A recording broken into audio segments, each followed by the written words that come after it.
我那么努力，就是代价。成你那下等贱奴出身的未婚夫陈元启。神女，你知不知道独孤斩天啊？បាទជំរាបសួរបងប្អូនទាំងអស់គ្នាជួបគ្នាបន្តទៀតជាមួយនឹងអេដមីនតាមរយៈសាច់រឿងថ្មីមួយដែលមានចំណងជើងថាអ្នកប្រយុទ្ធប្រឆាំងវាសនាជាជីវិតដ៏កំសត់របស់បរិសុទ្ធទូឯប្រុសរបស់យើងដែលត្រូវបានគេក្បត់ធ្វើបាបគ្រប់សពបែបយ៉ាងទាំងអស់សូម្បីតែម្ដាយរបស់គាត់ក៏ត្រូវបានគេសម្លាប់យ៉ាងអយុត្តិធម៌អញ្ចឹងហើយគាត់អត់ព្រមទទួលយកនៅព្រមលិខិតស្អីគេក៏អយុត្តិធម៌ចំពោះឆាកជីវិតរបស់គាត់ខ្លាំងម្ល៉េះគាត់ក៏ព្យាយាមធ្វើគ្រប់យ៉ាងទាំងអស់ដើម្បីប្រយុទ្ធប្រឆាំងជាមួយវាសនាដ៏អាក្រក់មួយហ្នឹងដូច្នេះហើយចង់ដឹងថាសាច់រឿងនេះល្អមើលយ៉ាងណាជួយចិត្តយ៉ាងណាយ៉ាងណាកុំភ្លេចថាជួយឲ្យបេដងក៏ដូចជាចុច Subscribe ជើងរបស់អ្នកមួយផងជាការលើកទឹកចិត្តដោយសារតែ admin ខានមកសម្រាប់យូរទាំងអស់គ្នាតោះឥឡូវកុំខាត់ពេលវេលាយូរណាចូលទៅទស្សនាការសង្ខេបជាមួយនឹង admin ដូចតទៅ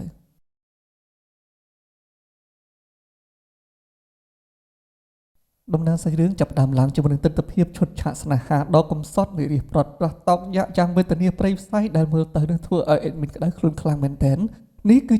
ទូប្រុសរបស់យើងដែលកំពុងតែមើលឃើញថាគូដណ្ដឹងរបស់គាត់មានឈ្មោះថាយិនជឺកំពុងតែមានសហាយស្មន់ជាមួយបរិសុទ្ធគុណអ្នកមានគ្រួសារត្រកូលហ្វុមានឈ្មោះថាហ្វុជីងយិនដែលកំពុងតែក្បត់ចិត្តលូកខ្វេះថ្លើមបេះដូងប្រមាត់ប្រមងរបស់គាត់ទូឯប្រុសរបស់យើងគាត់មានឈ្មោះថាយិនឈីត្រឹមតែជាជនក្រីក្ររស់នៅជាទាសករដើរនៅក្នុងបកអ្នកក្លាហានដើរអញ្ចឹងណាហើយមានម្ដាយម្នាក់ពេលដែលឃើញអញ្ចឹងចូលមកប្រយុទ្ធដើម្បីបញ្ចេញកំហឹងក៏មិនអាចយកឈ្នះគេថែមទៀតមិនតែប៉ុណ្ណោះនៅក្នុងពេលនេះគូដណ្ដឹងរបស់គាត់គឺក្បត់ចិត្តនៅចំពោះមុខរបស់គាត់តែម្ដងដោយនាងបានប្រាប់ទៅកាន់គូស្នេហ៍របស់នាងមានឈ្មោះថាហ្វុជីងយិនជាកូនប្រុសអ្នកមានថាបងឯងចង់ធ្វើអីគាត់ក៏ធ្វើទៅអូនតាមតបងទេអញ្ចឹងហើយហ្វុជីងយិនក៏បានបោះទម្លាក់យិនឈីរបស់យើងចូលទៅក្នុងជ្រោះរួចហើយក៏បន្តស្នេហាយ៉ាងព្រៃផ្សៃរបស់ពួកគេបន្តទៀតយិនឈីជាសំណាងដ៏អាក្រក់របស់គាត់ដែលគាត់អាចបានស្លាប់ទៅទេដោយសារតែកម្មរបស់គាត់មិនទាន់អស់បែរផ្ទុយទៅវិញធ្វើឲ្យគាត់បានជួបជាមួយនឹងទេពអប្សរដ៏ស្រស់ស្អាតមានឈ្មោះថាថងធានបានបង្ហាញនៅទស្សនវិជ្ជាដែលម្ដាយរបស់យិនឈីកំពុងតែត្រូវបានហ្វុជីងយិនធ្វើបាបមិនតែប៉ុណ្ណោះ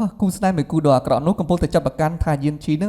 ងបានលួចរបស់ទ្រព្យរបស់គេថែមទៀតផងអញ្ចឹងហើយត្រូវបានគេវាយកំពុងតែតាមចាប់ខ្លួននិងទាមទារប្រាក់ស្លាប់មកវិញនៅពេលហ្នឹងយិនឈីក៏អត់ព្រមទេគាត់ថាជីវិតដ៏កំសត់របស់គាត់ហេតុអីបានជាមកដល់ដំណាក់កាលហ្នឹងនៅពេលនេះម្ដាយរបស់គាត់ក៏រងទុក្ខដោយសារតែគាត់ទៀតដូច្នេះហើយគាត់បានសូមអង្វរទៅកាន់ទេពអប្សរថងធានរបស់យើងឲ្យជួយសង្គ្រោះជីវិតរបស់គាត់ផងម្យ៉ាងវិញទៀតគាត់អត់ព្រមទទួលយកវាសនាដ៏អាក្រក់របស់ក្រុមគ្រួសាររបស់គាត់នឹងទេថងធានបានបញ្ចូលយុទ្ធសិលទៅឲ្យយិនឈីតែមុននឹងបញ្ចូលគាត់នាងបានប្រាប់ទៅកាន់គេថាប្រសិនបើចង់ប្រឆាំងជាមួយវាសនាមានតែរៀនយុទ្ធសិលបញ្ច្រាស់ឋានទេវតារបស់នាងក៏ប៉ុន្តែ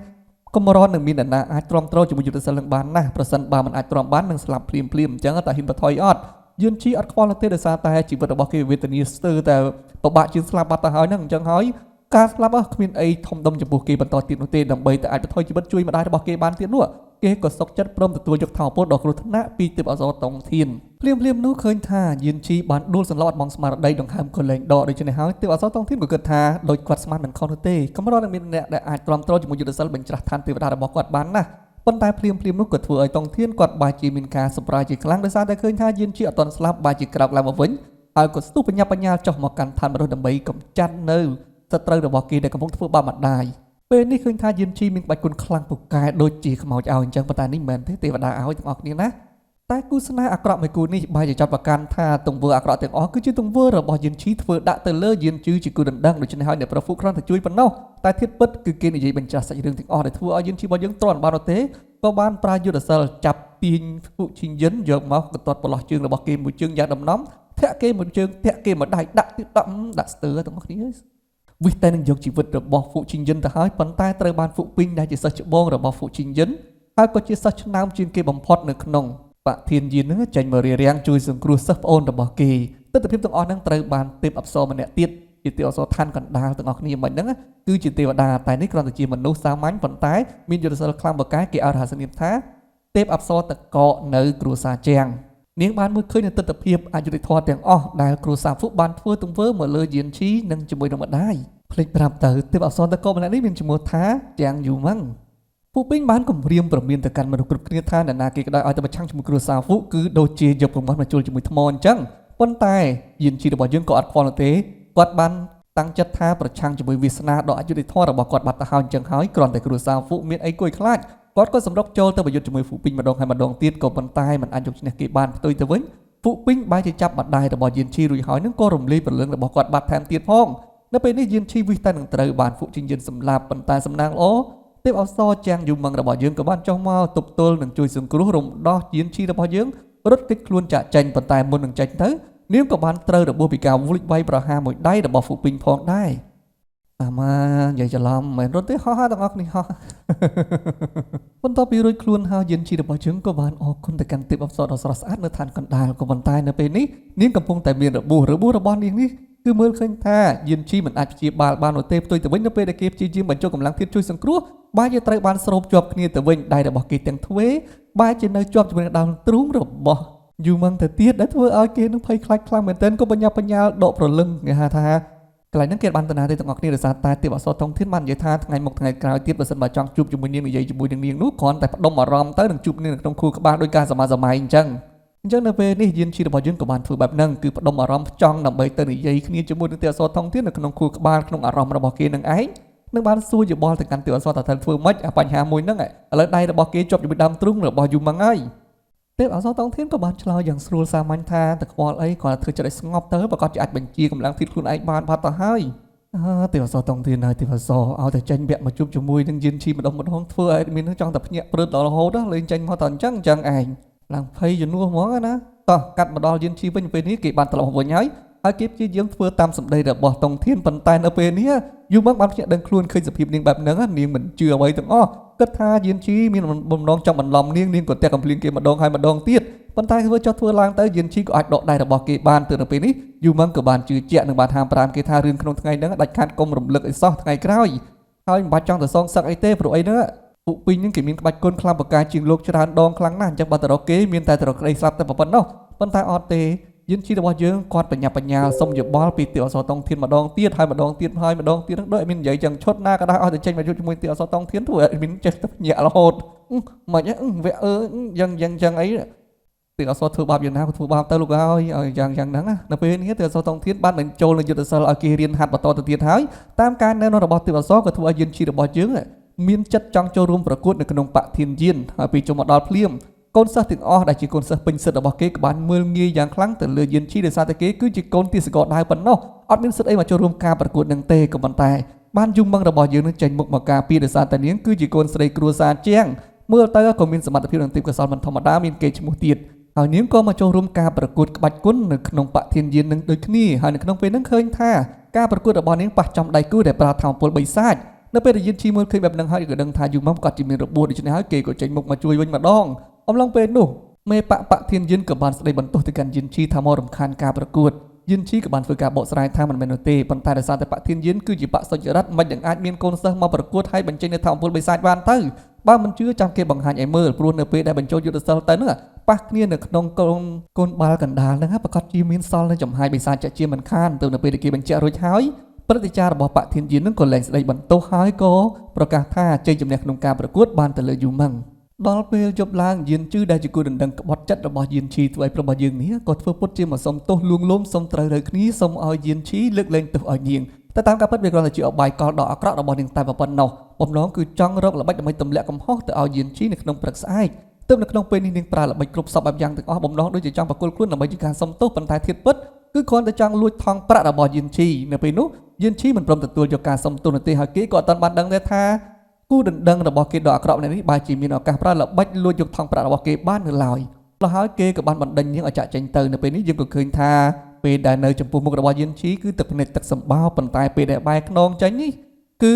ជូតទឹកភ្នែកហើយញញឹមយ៉ាងស្រស់ពោពេញទៅដោយពឹសពុលការនិយាយគ្នារបស់អ្នកទាំងពីរក៏ត្រូវបានយូម៉ងលួចស្ដាប់ឮហើយនេះមានអារម្មណ៍ថាបរិសម្នាក់នេះរៀងសុភាពបរោះគួរសមដែរតានេះហើយក៏ចាប់ដើមណូតនិយាយសួរស្ដាប់ទៅនឹងគឺលួចក្រាស់ទៅលើយានឈីបាត់ទៅហើយយូម៉ងដោយសារតែមុនហ្នឹងក៏រៀងមានទំនាក់ទំនងស្និទ្ធស្នាលមួយគ្នាដែរណាប៉ះដៃប៉ះជើងប៉ះខ្លួនអញ្ចឹងណាហើយនៅពេលនេះនាងយកថ្នាំមកឲ្យយានឈីជូនពរឲ្យគេព្រឹកស្អែកហ្នឹងអាចយកឈ្នះក្នុងការប្រកួតប៉ុន្តែគ្រាន់តែដល់ភ្លាមនេះការប្រកួតមិនទាន់ចាប់ផ្ដើមផងយានឈីជាគូដណ្ដឹងហ្នឹងក៏បានស្ដីបន្ទោសនិងទម្លាក់កំហុសថាកាលពីយប់មិញយានឈីមានបំណងចង់ទៅបៀតបៀននឹងក្នុងបន្ទប់ថែមទៀតផងនេះថងប្រាក់ឯនាងចាប់កញ្ឆក់បានហើយហើយនៅពេលនេះពួកជីងចិនក៏ចេញមកធ្វើជាសាក់សៃដោយសារតែគេគឺជាកូនអ្នកមានអំណាចអញ្ចឹងណា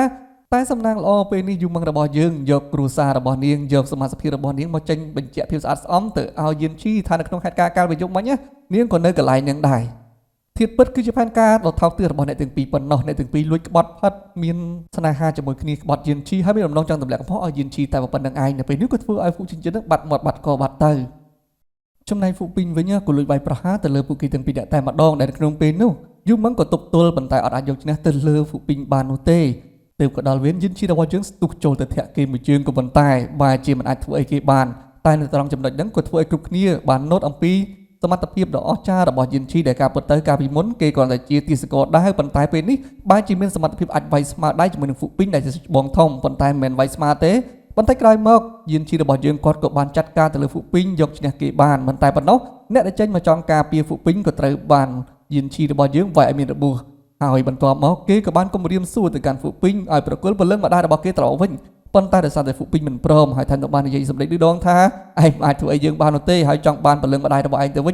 ញកុំស្រមៃអារហាមណែឌីលគេអញ្ចឹងទៀតធ្វើឲ្យយានឈីរបស់យើងអត់ទ្រាំជាមួយកំហឹងនៅមិនបានក៏សម្លាប់ហ្វូពីងចោលតែម្ដងទៅមេបកធានយានក៏បានបាយប្រហារទៅលើយានឈីចង់យកជីវិតរបស់គេដើម្បីសងសឹកឲ្យកូនសិស្សរបស់ខ្លួនក៏ប៉ុន្តែនៅពេលនេះយូម៉ងរបស់យើងយកឈ្មោះគ្រួសារជាងរបស់នាងមកគំរាមទៅកាន់មេបកធានយានថានាងចេញមុខមកធានារ៉ាប់រងអាយុជីវិតរបស់យានឈីគ្រាន់តែឃើញផ្លាកបញ្ជានៅក្នុងដៃភ្លាមមេបកធានយានក៏លើកលែងទោសទៅឲ្យយានឈីដោយសារតែគាត់អត់ចង់មានទំនាស់ជាមួយគ្រួសារជាងនោះទេគ្រាន់តែស្លាប់កូនសិស្សម្នាក់មានតែបញ្ហាធំដុំអីដូច្នេះហើយយូម៉ងក៏បាននាំយានឈីធ្វើដំណើរផ្សងព្រេងតាមរកពលឹងម្ដាយរបស់គេដោយគិតថាប្រកាសជាពលឹងនោះគ្រួសារហ្វូយកប្រគល់ទៅឲ្យស្ដេចបិសាចនៅក្នុងព្រៃជាមិនខាននោះទេអំឡុងពេលដែលពួកគេបានធ្វើដំណើរមកប្រទះជាមួយនឹងភូមិអំបូរស្វាដែលកំពុងតែត្រូវបានព្រឹត្តិការណ៍គ្រួសារហ្វូម្នាក់វាយធ្វើបាបនិងសម្លាប់ស្រូបយកពលឹងរបស់ពួកគេដើម្បីចម្រើនកម្លាំងធាតុរបស់ខ្លួននៅពេលនោះនៅសល់តែក្មេងស្រីម្នាក់ដែលមានឈ្មោះថាស៊ីវឈីវតែមួយគត់ដែលនៅរស់រានមានជីវិតហើយនាងក៏ជាអំបូរស្វាដែលមានធម៌ពលល្អប្លែកគេផងដែរ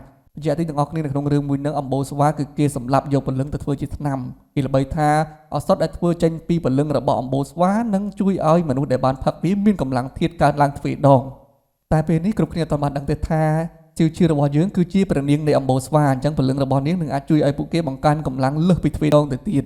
តឃើញរឿងអយុធធម៌កាត់ឡើងនៅចំពោះមុខបែបហ្នឹងយានឈីរបស់យើងគាត់អត់ទ្រាំឈរមើលមិនបាននោះទេដូច្នេះហើយគាត់ក៏ចូលមករារាំងប៉ុន្តែស៊ីវឈីវក៏ព្យាយាមប្រាប់ពួកគេទាំងពីរនេះឲ្យរត់ទៅដោយសារតែមិនមែនជាដៃគូរបស់ព្រឹទ្ធាចារ្យអាក្រក់ម្នាក់នោះទេមិនទាន់នឹងបានរត់ផងព្រឹទ្ធាចារ្យគ្រួសារហ្វូអាក្រក់ម្នាក់ហ្នឹងក៏បានប្រាយុទ្ធសិលចងអ្នកទាំងពីរមិនឲ្យរើខ្លួនរួចបន្ទាប់មកក៏វាយឲ្យយានឈីនេះខ្ទាតប៉ាំងទៅក្រោយរួចហើយក៏ចាប់ផ្ដើមចាត់ការទៅលើយូម៉ងរបស់យើងគណៈពេលនោះដែលឃើញថាមិនអាចទប់ទល់ជាមួយនឹងមនុស្សអាក្រក់នឹងបានយានឈីរបស់យើងគាត់ក៏បញ្ញាបញ្ញាល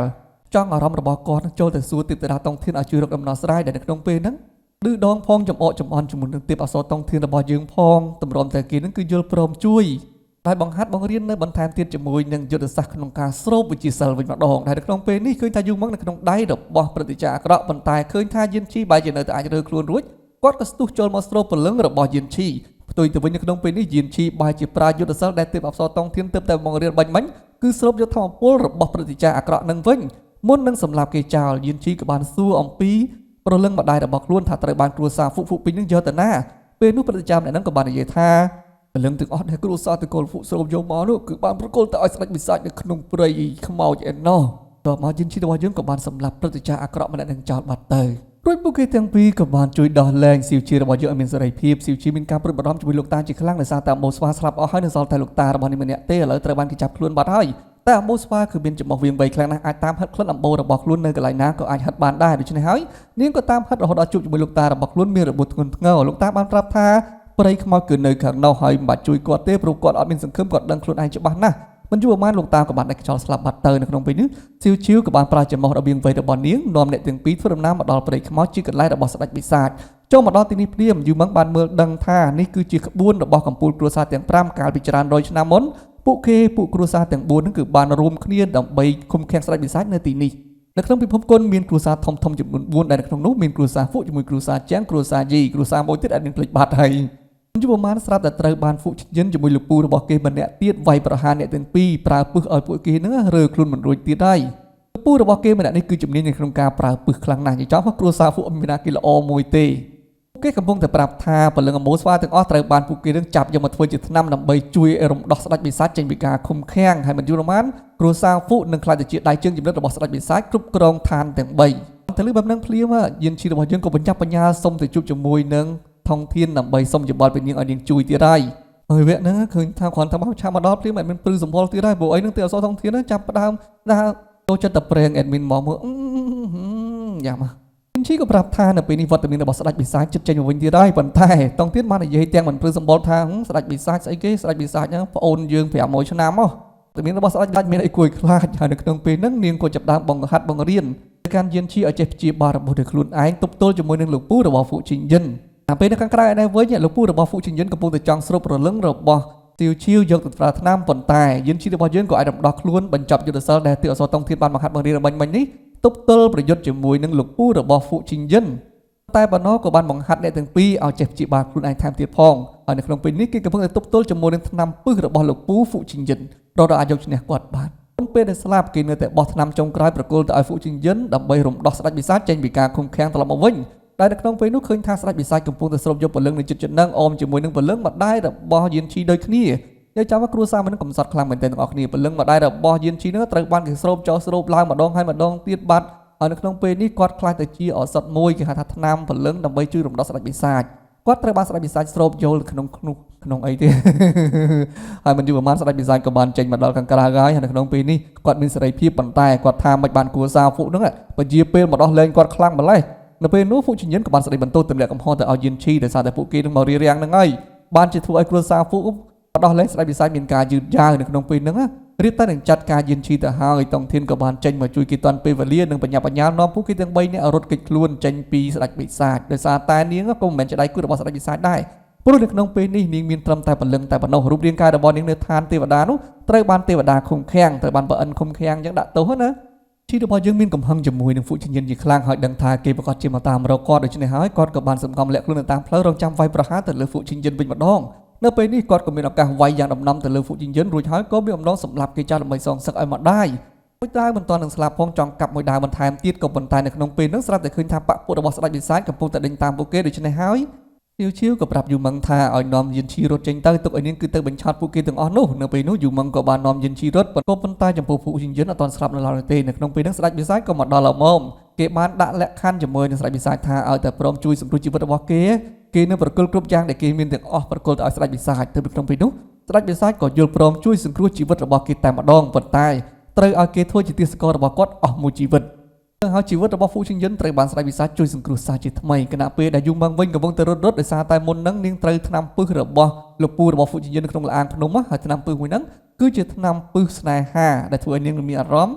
នឹងលោកពូហ្វូជីនយិនគឺចង់មានស្នេហាជាមួយនឹងយូម៉ឹងនឹងឯងអញ្ចឹងនៅក្នុងពេលនេះថ្នាំក៏ចាប់ដើមរើប៉ុន្តែនាងបានប្រាប់ទៅកាន់យិនឈីថាមិនមែនដោយសារតែថ្នាំទាំងស្រុងទេប៉ុន្តែក៏ដោយសារតែមនោសញ្ចេតនារបស់នាងពិតប្រាកដមានចំពោះយិនឈីដែរអញ្ចឹងហើយមិនបាច់ខ្លាចទេធ្វើតាមនាងទៅគឺបានហើយអើយទូប្រនក្នុងរឿងសំណាងខ្លាំងមែនតើបន្ទាប់ពីពួកគេបានសាងស្នេហាជាមួយគ្នារួចរាល់អស់ហើយស្រាប់តែលោកម្ចាស់ជាងដែលជាឪពុករបស់យូម៉ឹងបានមកដល់ហើយនៅក្នុងពេលនោះក៏បានស្ដីបន្ទោសទៅកាន់កូនស្រីមិនបានជាដើរខ្ចាត់ព្រាត់ជាមួយនឹងបរិសុទ្ធដែលជាទីសកលអញ្ចឹងណាមានឋានៈទុនខ្សោយជារាសាមញ្ញអញ្ចឹងគាត់ក៏ចង់វាយទៅលើយិនឈីនៅពេលដែលគាត់វាយក៏ដឹងថានៅក្នុងខ្លួនរបស់គេត្រូវរបួសដោយសារតែចំហាយស្ដេចបិសាចអញ្ចឹងហើយគាត់ក៏សួរយូម៉ឹងក៏រៀបរាប់តាមដំណើរទៅគាត់ក៏មានការព្រួយបារម្ភថាការពីមុនគ្រួសារទាំង4ដែលជាគ្រួសារខ្លាំងក្នុងវិភពគុណរួមគ្នាទៅអាចឃុំឃាំងស្ដេចបិសាចបានអញ្ចឹងនៅក្នុងពេលនេះក៏អត់ទាន់មាននងចង់ចាត់ការយិនឈីនៅឡើយទេអ្វីដែលសំខាន់គឺចាត់ការស្ដេចបិសាចជាមុនសិនប៉ុន្តែដើម្បីចាត់ការស្ដេចបិសាចបានគាត់ត្រូវតែទៅសហការជាមួយគ្រួសារដទៃទៀតដូច្នេះហើយគាត់ក៏បានចាប់យូម៉ឹងត្រឡប់ទៅវិញនិងបានប្រាប់ទៅកាន់យិនឈីថាប្រសិនបើគេមិនបញ្ជាក់មិនធ្វើឲ្យខ្លួនឯងមានសមត្ថភាពកាន់តែខ្លាំងដើម្បីស័ក្តិសមជាមួយយូម៉ឹងដែលជាកូនស្រីតែម្នាក់គត់របស់គ្រួសារជាងទេគាត់នឹងលើកយូម៉ឹងទៅឲ្យគ្រួសារដទៃទៀតដែលជាគ្រួសារធំហ្នឹងហើយពួកអីដើម្បីសហការគ្នាភ្ជាប់និស្ស័យជាមួយគ្នាទាំងទៅរួមគ្នាមកចាត់ការស្ដេចបិសាចជាថ្មីរឿងដ៏ស្មុគស្មាញមួយនេះដើម្បីតែទទួលបានយូម៉ឹងជាគូអនាគតនៅពេលនេះយិនឈីរបស់យើងអត់ដឹងតែធ្វើម៉េចទេដូច្នេះគាត់ក៏បានសុំយោបល់ពីទេពអក្សរតង់ធានម្ដងទៀតហើយត្រូវបានទេពអក្សរវាយផងអីគាត់លងងខ្លាំងម្ល៉េះបិទភ្នែកស្ដាប់តែមើលនៅខាងនោះកាលពីប្រហែលពាន់ឆ្នាំមុនមានសង្គ្រាមរបស់មិនទេវតាជាមួយនឹងបិសាចហើយនៅពេលនោះក៏បានធ្លាក់ដាវទឹកមួយនៅទីនោះផងដែរជាដាវរបស់ទេវតាប្រហារបិសាចអញ្ចឹងប្រសិនបើយិនឈីអាចទៅរកដាវនោះឃើញហើយយកវាមកធ្វើជាម្ចាស់បានណាគឺនឹងធ្វើឲ្យយិនឈីកាន់តែមានក្បាច់គុណខ្លាំងពូកែអញ្ចឹងហើយតាមដំណររបស់ទេពអក្សរតង់ធានប្រាប់យិនឈីក៏បញ្ញាធ្វើដំណើរទៅរកដាវទឹកនឹងភ្លាមតែម្ដងនៅតាមផ្លូវគេបានឈប់សម្រាប់នៅទៀមតែមួយកន្លែងនៅទីនោះគឺមានស្រីស្អាតម្នាក់ទៀតហើយដែលចេញមកទទួលគេគឺជាម្ចាស់ទៀមតែភ្លាមហ្នឹងក៏មានភ្ញៀវ2នាក់ទៀតមានអំណរមិនល្អចំពោះនារីម្នាក់នឹងដែលជាតកែទៀមតែដ៏ស្រស់ស្អាត รับឈ្មោះរបស់គាត់តាមម្ដងទៅឈ្មោះរបស់គាត់គឺលីស៊ូមីភាពបរិយាជីរបស់យើងមិនមកអង្គយូរទេក៏បានលុកដៃលុកជើងជួយសង្គ្រោះលីស៊ូមីហើយនៅក្នុងពេលហ្នឹងក៏មានការងឿងឆ្ងល់សួរសំណួរបានសំណួរទៅកាន់លីស៊ូមីថានៅទីនេះគឺជាព្រៃដ៏ជ្រៅមិនបានជាបើកទៀមតែនៅតែម្នាក់ឯងអញ្ចឹងតែភ្លាមលីស៊ូមីក៏បានប្រើផ្សែងសណ្ដំចង់ចាត់ខាត់ទៅលើយិនឈីធ្វើឲ្យយិនឈីក៏បានដឹងថានាងគឺជាវិញ្ញាណបិសាចតែប៉ុណ្ណោះមិនបានជាវិញ្ញាណបិសាចបើកទៀមតែអញ្ចឹងលីស៊ូមីក៏ប្រាប់ថាការពិតទៅនាងហាត់រៀនវិទ្យាសិលគ្រាន់តែចង់រកម្ចាស់មួយដ៏ល្អតែប៉ុណ្ណោះបានជាមកនៅទីនេះម្នាក់ឯងឆ្លៀតឱកាសនៅក្នុងពេលដែលយិនឈីកំពុងតែធ្វើប្រហែសនាងក៏ដកកំបិតចង់ចាក់សម្លាប់គេនៅពេលនោះលីស៊ូមីក៏ហក់ទៅកាន់យិនឈីម្ដងទៀតថាកុំសម្លាប់នាងអីនាងដឹងកន្លែងដែលអាចទៅរកដើរទឹកម្យ៉ាងដែលនៅទីនេះដើរទឹកមួយហ្នឹងគឺនៅយូរហើយប៉ុន្តែអត់មានបណ្ដាគេដកបានទេពេលចំលីស៊ូមីគឺប្រះល្បិចជាមួយយិនឈីម្ដងហើយម្ដងទៀតម្ដងហើយម្ដងទៀតបំណងគឺគ្រាន់តែចង់យកជីវិតរបស់គេតែប៉ុណ្្នឹងឯងនៅពេលដែលនាងបាននាំយិនឈីទៅកាន់ទីតាំងដើរទឹកនោះស្រាប់តែនាងបានប្រាប់ទៅកាន់យិនឈីថាបើមិនជឿនាងទៀតដកសាកមើលទៅព្រោះនាងព្យាយាមដកច្រើនដងហើយក៏ដកអត់បានដូចគ្នាដែរមានមនុស្សជាច្រើនក៏បានមកដល់ទីនាងដកប៉ុន្តែនៅតែមិនអាចដកបាននៅពេលនោះយិនឈីក៏ចាប់ដើមដកប៉ុន្តែគេពិតជាដកមិនបានពិតមែនតើតាលីស៊ូមីប្រាប់ថាតើតែផ្ចង់អារម្មណ៍ប្រើប្រាស់កម្លាំងពលឹងរបស់ខ្លួនឯងទៅដកវាទៅបានប៉ុន្តែរៀបតែនឹងដកទៅហើយយិនឈីហាក់ដូចជាមិនទុកចិត្តអញ្ចឹងហើយក៏ប្រាប់ទៅកាន់លីស៊ូមីថានាងសាកដកលើមើលលីស៊ូមីក៏បានដកប៉ុន្តែនាងដកអត់ចេញទើបនៅពេលនេះក៏ប្រាប់ទៅឲ្យយិនឈីធ្វើតាមសម្ដីរបស់នាងវិញម្ដងគឺប្រើប្រាស់ថោពលពលឹងដើម្បីដករួចហើយនាងក៏លបដើរថយក្រោយយិនឈីក៏គាត់សម្គាល់ឃើញថានាងមានបំណងអាក្រក់ដូច្នេះក៏ចាប់នាងត្រឡប់មកវិញស្រាប់តែបរិវេណទីតាំងរក្សាដើរទឹកមួយកន្លែងនោះវាបែរជាមានស៊ីលរនាំងការពីមួយឃុំឃាំងពួកគេនៅក្នុងនឹងចន្លោះតាក់ថ្មសរសេរអក្សរធាតុទាំង5ដែលនៅក្នុងពេលហ្នឹងទើបលីស៊ូមីបានប្រាប់ថាការពិតទៅនៅទីនេះបើកុំតែយិនឈីចាប់នាងមកវិញនាងរត់គេចខ្លួនបាត់ទៅហើយនៅទីនេះគឺនឹងឃុំខ្លួនពួកគេរហូតដល់ស្រូបយកថោពលនៅក្នុងខ្លួនរបស់ពួកគេអស់រហូតដល់ពួកគេស្លាប់ទើបរនាំងហ្នឹងវារលាយសាបសូន្យទៅវិញយិនឈីមិនព្រមទេគាត់ក៏សាក់លបងមើលហាត់រៀនតាមមុនធាតុទាំង5ដែលចារនៅលើផ្ទាំងថ្មទាំង5ផ្សេងគ្នាដែលក្នុងពេលនោះគេបានសម្រេចលើថ្មមួយផ្ទាំងរួចហើយក៏បន្តទៅមួយផ្ទាំងទៀតប៉ុន្តែគេមិនអាចដោះស្រាយបាននោះទេហើយលីស៊ូមីក៏ប្រាប់ទៀតថាមិនអាចទេគ្មានសង្ឃឹមឡើយដោយសារតែកន្លងមកអត់មានបណ្ដាគេដែលអាចហាត់រៀនធាតុទាំង5ក្នុងពេលតែមួយបានទេព្រោះធាតុទាំង5គឺជាធាតុផ្ទុយគ្នាទាំងអស់ដូចជាទឹកដីភ្លៀងខ្យល់អញ្ចឹងណាធាតុអីមួយទៀតអញ្ចឹងទៅហើយហាត់រៀនជាមួយគ្នាមិនអាចដោយសារតែធាតុទឹកដីធាតុទឹកនិងភ្លើងអញ្ចឹងប្រឆាំងគ្នាអញ្ចឹងមិនអាចហាត់ជាមួយគ្នាបានទេនៅពេលនោះដោយសារតែទាល់ស្ងៀមទៅហើយយិនឈីរបស់យើងក៏បានទៅសុំយោបល់ពីទេអសរថងធានរហូតដល់ទេអសរថងធានក៏បានផ្ដល់តម្រុយមួយចំនួនមិនប្រាប់តាមត្រង់ទេប៉ុន្តែឲ្យជាប្រស្នាដែលធ្វើឲ្យយិនឈីរបស់យើងក៏ដឹងតម្រុយឬហើយគេមកបំបីដោយខ្លួនឯងមិនយល់ប្រមាណគេអាចហាត់រៀនធាតុទាំង5ក្នុងពេលតែមួយបានរហូតដល់គេអាចដកដាវនឹងបានអលីស៊ូមីមានការភ្ញាក់ផ្អើលជាខ្លាំងថាកម្រនឹងមានមនុស្សបែបនឹងខ្លាំងណាស់ប៉ុន្តែគួរឲ្យសោកស្ដាយដោយសារតែនេះក៏នៅតែជាល្បិចរបស់លីស៊ូមីដែរនៅពេលដែលគេដកដាវបានហើយលីស៊ូមីក៏បានលុតជង្គង់ទទួលយកយិនឈីជាម្ចាស់ទៅតាមការពិតបន្តិចក្រោយមកអ្នកដែលកាន់ដាវនឹងយូរទៅដាវនឹងសរុបកម្លាំងធាតុពីម្នាក់នោះធ្វើឲ្យគាត់មិនអាចកម្រើកបានដល់ពេលនេះទើបលីស៊ូមីបញ្ចេញនៅបំណងពិតប្រាកដរបស់នាងគឺនាងគ្រាន់តែចង់ស្រូបយកកម្លាំងដែលយិនឈីទើបតែហាត់បានអំបញ្ញមិញតែប៉ុណ្្នឹងឯងហើយនាងនឹងខ្លាចទៅជាម្ចាស់ថាមពលទាំងអស់នោះដោយមិនបាច់ប្រឹងតែម្ដងភ្លាមនោះក្នុងពេលដែលយិនឈីរបស់យើងអត់ទាន់អាចកម្រើកបានគេក៏បញ្ញាបញ្ញាលទៅសុំយោបល់ពីទេអសរតងធានទៀតហើយអត់ពិបាកទេដោយសារតែយិនឈីចង់ជួបជាមួយទេអសរគ្រាន់តែផ្ដុំស្មារតីគិតទៅដល់ទេអសរទៅដូចជានិយាយគ្នាក្នុងខួរក្បាលអញ្ចឹងណាគេបានប្រាប់ហេតុការទាំងអស់ទៅកាន់ទេអសរថានាងគ្រាន់តែជាពលឹងមួយមិនក៏មិនយកនាងមកធ្វើជាពលឹងដែររបស់ឯងតែម្ដងទៅហើយប្រើប្រាស់ថាមពលដែលស្រូបកម្លាំងកាលពីមុនដែលគាត់បង្រៀននឹងចាត់ការនាងទៅនៅពេលនោះយិនឈីរបស់យើងក៏ចាប់ដើមស្រូបកម្លាំងពីលីស៊ូមីប៉ុន្តែបន្តិចក្រោយមកគេគិតថ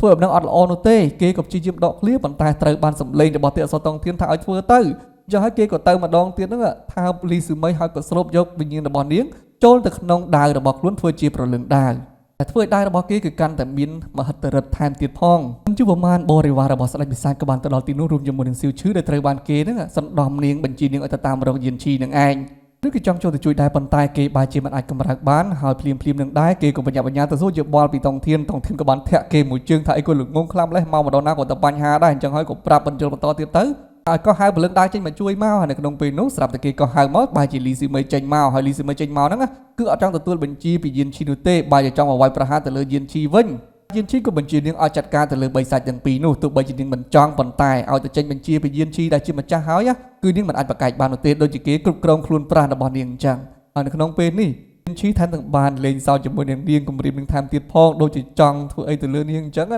ាធ្វើឲ្យលីស៊ូមីនឹងក៏បានស្រែកយ៉ាងខ្លាំងថាទេមិនបានយល់ធ្វើអីព្រិនរីអញ្ចឹងការពិតទៅយិនឈីរបស់យើងគាត់តែចង់ព្យាបាលរបួសមុននឹងឲ្យទៅកាន់លីស៊ូមីតែប៉ុណ្ណោះដោយសារតែនាងត្រូវរបួសគេគប់ចំមកអាវុធសម្ងាត់មិញឥឡូវរួចរាល់អស់ហើយមានតែបញ្ហាអីមិនក៏គិតវែងឆ្ងាយខ្លាំងម្ល៉េះនេះគិតដល់ណាដល់ណីហើយហ្នឹង ពីសម័យក៏ជួយព្យាបាលការសណ្ដំទៅលើខ្លួនរបស់ស៊ីវឈីវដែលស្ដេចបិសាចដាក់ឲ្យអំបញ្ញបន្ទាប់មកនៅពេលនេះជីរបស់យើងបានបញ្ជុជាមួយនឹងធំធានបន្តទៀតហើយទិលសអេដមីនលងស្នាទិលសយ៉ាងនេះ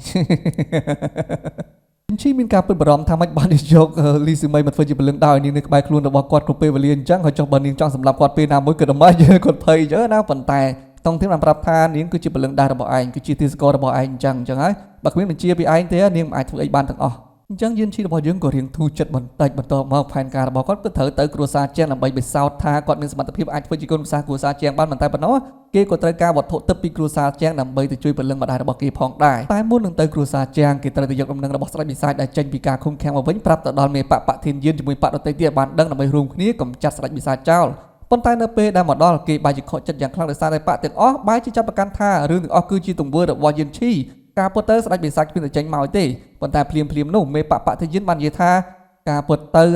បរិវាររបស់គាត់ទាំងអស់ជាមួយនឹងបកត្រឹមត្រូវមួយចំនួននឹងបានចាត់ទុកស្ដេចបិសាចគឺជាមេរបស់ខ្លួនបាត់ទៅហើយដោយសារតែខ្សែគប់ជាមួយស្ដេចបិសាចអត់មានខាត់បងអីផងនឹងផ្ទុយទៅវិញស្ដេចបិសាចនឹងជួយឲ្យពួកគេនឹងរីកចម្រើនរុងរឿងសូម្បីតែម្ដាយរបស់យានឈីក៏អាចយកវិញបានដែរនេះឃើញអត់នេះជាអំណោយរបស់ស្ដេចបិសាចប្រសិនបើយានឈីចង់ចោះចុះជាមួយស្ដេចបិសាចគឺជារឿងដ៏ល្អបំផុតហើ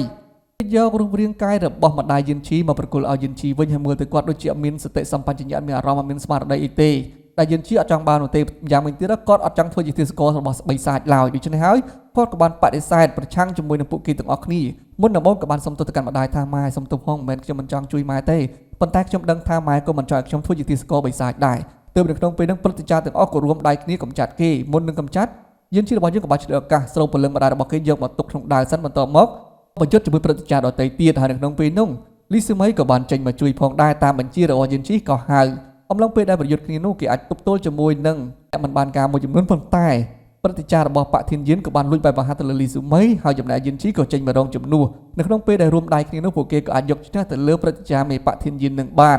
ដែលឃើញថាគាត់គឺជាមនុស្សអាក្រក់ខ្លាំងពេកយានឈីរបស់យើងគាត់ក៏ផ្ដាច់ជីវិតរបស់មេបកធានយានចោលតែម្ដងទៅតមកនៅពេលដែលចាក់ចេញពីបកធានយានមកវិញគេក៏មានរបួសជាធ្ងន់រួចហើយក៏បាត់បង់ស្មារតីសន្លប់ស្ដុកស្ដឹងដូចជាមនុស្សស្លាប់នៅក្នុងពេលហ្នឹងលីស៊ូមីក៏ចង់គ្រប់គ្រងខ្លួនប្រាណរបស់គេដោយយកវិញ្ញាណរបស់នាងចូលទៅក្នុងនោះប៉ុន្តែថងធានក៏បានចេញមករារាំងនិងបាននិយាយថានៅពេលនេះគេអត់ទាន់ស្លាប់ទេបើនាងចាត់ការម្ចាស់របស់ខ្លួនណាដូចជានាងសម្លាប់ខ្លួនឯងអញ្ចឹងនៅពេលនោះស៊ីវឈីវក៏បានសូមវល់ទៅកាន់ថងធានឲ្យរកមធ្យោបាយដើម្បីជួយយានឈីផ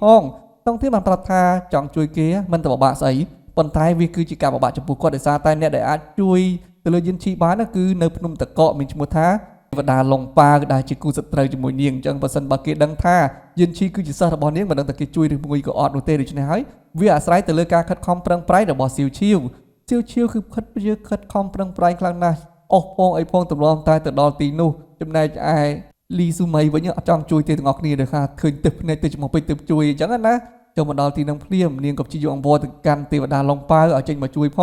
ងពេលដែលទេវតាចេញមកដល់ភ្លាមគាត់ក៏បដិសេធថាមិនអាចប្រឆាំងជាមួយនឹងព្រំលិខិតបានទេគាត់ធ្វើអ្វីក៏ទៅតាមច្បាប់ទម្លាប់ដែរទោះបីជាពួកគេទាំងពីរអ្នកព្យាយាមឌឺដងទៅកាន់ទេវតាមិនក៏ដោយទេវតាថាអត់អីទេឥឡូវហ្នឹងចាំឌឺដងគាត់ទេប៉ុន្តែគាត់ធ្វើតាមច្បាប់ទម្លាប់បើសិនជាចង់ជួយមែននោះតើតែមើលថាគេអាចមានសមត្ថភាពទប់ទល់ជាមួយនឹងរន្ទះឋានសួគ៌កម្រិតទី9ហ្នឹងបាន3គ្រាប់ដែរឬមួយក៏អត់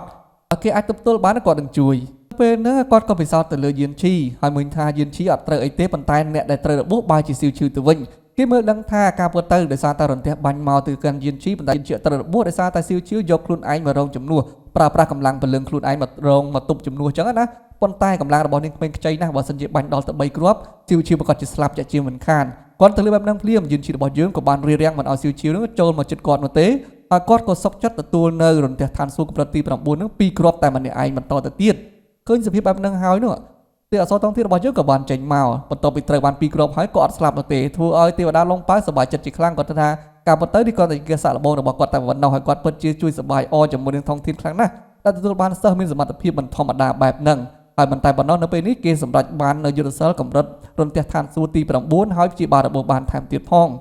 ងនិយាយទៅវាដូចជាព្រួយមានបានសត្វពីររបស់ថងធានបានរៀបចំឡើងដែរឃើញថាគេកំពុងតែមានរបួសបញ្ជូនមកកាន់ទេវតាឡុងប៉ាឲ្យមកទទួលរងនៅរន្ទះឋានសួគ៌កម្រិតទី9នឹងផងឲ្យមកចេះប្រើកំប្រាស់រន្ទះឋានសួគ៌កម្រិតទី9នឹងផងអញ្ចឹងឯងបន្ទាប់ពីរួចរស់មានជីវិតឡើងមកវិញហើយនៅពេលនេះការងារទី2របស់គេគឺទៅបន្តទៅគ្រួសារជាងដើម្បី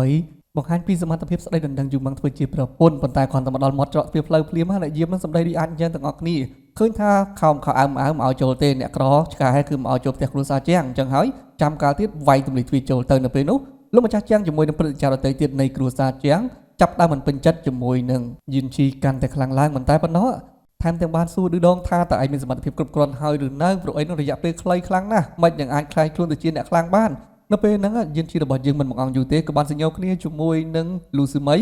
ដើម្បីប្រើប្រាស់នៅកម្លាំងធាតុរបស់ខ្លួនហ្នឹងបង្ហាញអំពីសមត្ថភាពដល់លោកម្ចាស់ជាងឲ្យបានឃើញនៅក្នុងពេលហ្នឹងគ្រួសារជាងមួយទាំងមូលឡើងភ្លឺភ្នែកមើលទៅគ្មានពីណាគេជាដៃគូរបស់យិនជីនោះទេប៉ុន្តែលោកម្ចាស់ជាងបាននិយាយថាគួរឲ្យសោកស្ដាយទោះបីជាខ្លាំងយ៉ាងណាក៏ដោយប៉ុន្តែអត់មានអំណាចយ៉ាងណាមិញនៅពេលនេះគោលចម្បងដែលគាត់ចង់ចាត់ការគឺចាត់ការស្ដេចបិសាចដូច្នេះហើយគាត់ត្រូវតែលើកយូម៉ងទៅឲ្យគ្រួសារយីកូនប្រុសរបស់គេហ្នឹងគឺមានសមត្ថភាពគ្រាន់បើហើយម្យ៉ាងវិញទៀត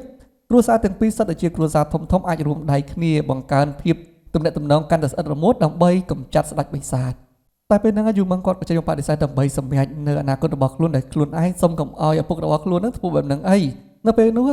លោកម្ចាស់ជាងក៏បានសម្រេចចិត្តឲ្យអ្នកទាំងពីរហ្នឹងចូលរួមក្នុងការធ្វើតេស្តសាកល្បងសមត្ថភាពរួមជាមួយនឹងកំឡោះមកពីគ្រួសារធំដទៃទៀតដើម្បីបង្ហាញអំពីសមត្ថភាពរបស់ពួកគេហើយក៏ឲ្យកូនស្រីរបស់ខ្លួនចូលរួមផងដែរទៅមកឡើយនៅពេលហ្នឹ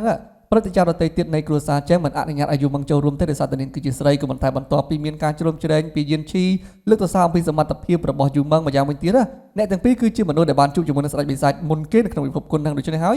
អីថាគ្មានសមត្ថភាពដើម្បីមកបង្ហាញសមត្ថភាពដើម្បីចង់ថាយកមុខយកមាត់ទប់ទល់ជាមួយនឹងស្ដេចបិសាចចឹងណាចូលរួមជាមួយនឹងគេកុំឲ្យគេហ្នឹងបំបត្តិយូម៉ងមិនឲ្យពាក់ព័ន្ធជាមួយនឹងរឿងការងារពិភពគុណការធ្វើតេស្តសាកល្បងតាក់ទងជាមួយនឹងការឆ្លើយឆ្លងតកំណាប់ការបើទៅទាំងអស់គ្នាសុទ្ធតែមើលស្រាលទៅដល់យិនជីរបស់យើងថាគេគឺជាគុណអ្នកស្រែប្រកាសជាមិនបាននឹងសោតអីខ្ពង់ខ្ពស់នោះទេជាឋានៈជាទាសករដែរបែបហ្នឹងប្រកាសជាចាញ់ហើយប៉ុន្តែអត់ទេយិនជីអំឡុងពេលដែលត្រូវបានធ្វើជាទាសករដើរហើយត្រូវបានហ្វុកយិនឈិនណាតែងទៅលួចមកពឹងពាក់នឹងយកលទ្ធផលនៃការប្រឡងរបស់គេហ្នឹងទៅធ្វើជាលទ្ធផលប្រឡងផ្ទាល់ខ្លួនបានន័យថាលួចស្នាដៃរបស់យិនជីទៅអញ្ចឹងណាហើយបានជាប់លេខខ្ពង់ខ្ពស់អញ្ចឹងទៅថាពិតសមត្ថភាពរបស់យិនជីគឺមានដោយសារតែគេខិតខំប្រឹងប្រែងរៀនលួចរៀនផងអីផងអញ្ចឹងណាអញ្ចឹងការតកំណាប់ហ្នឹងគឺធ្វើឲ្យយិនជីទីផុយតែម្ដងម្យ៉ាងវិញទៀតយូម៉ងក៏បានតជាមួយនឹងគ្នាផងដែរហើយពេលហ្នឹងពួកគេខុសសិតតែទទួលបានជ័យជំនះបើទោះបីជាយូម៉ងត្រូវបានគេមើលងាយប៉ុន្តែឪពុករបស់នាងចង់បញ្ចប់គាត់ក៏ទទួលយល់ព្រមសមត្ថភាពរបស់កូនស្រ